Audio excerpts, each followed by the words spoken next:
C'est à nouveau moi, je savais bien, j'avais oublié un petit détail, un tout dernier, après c'est fini, c'est promis.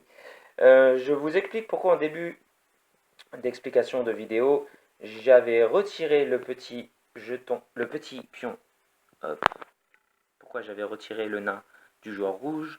C'est parce que j'avais oublié, et je ne voulais pas vous dire cette règle là tout de suite, c'est que, tiens, pan, t'es tombé le petit nain rouge. Quand les nains se retrouvent sur la même pile, ils s'embêtent, ils se gênent, ils s'aiment pas trop.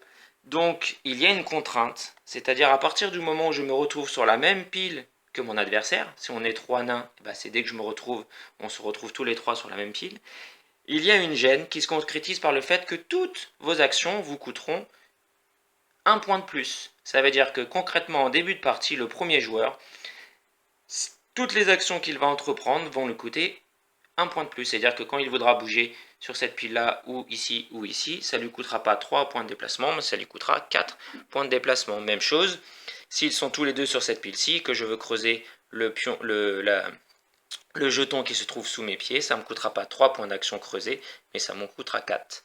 Voilà, donc c'était la petite subtilité, c'est l'endroit où on peut se gêner. Quand on est ensemble, on peut faire exprès d'aller rejoindre l'autre pour le gêner, pour lui faire dépenser des points d'action supplémentaires. Par contre, on a tout à fait le droit de creuser. Hop, admettons je suis ici, j'ai creusé cette pile-ci. Je suis un étage en dessous, j'ai tout à fait le droit de creuser cette pile-là, pour le faire descendre lui aussi. Voilà, ça c'est autorisé. Mais à partir du moment où je viens sur sa case, mon déplacement là, comme j'ai atterri sur sa case à lui, ça ne m'a pas coûté 3, ça m'a coûté 4.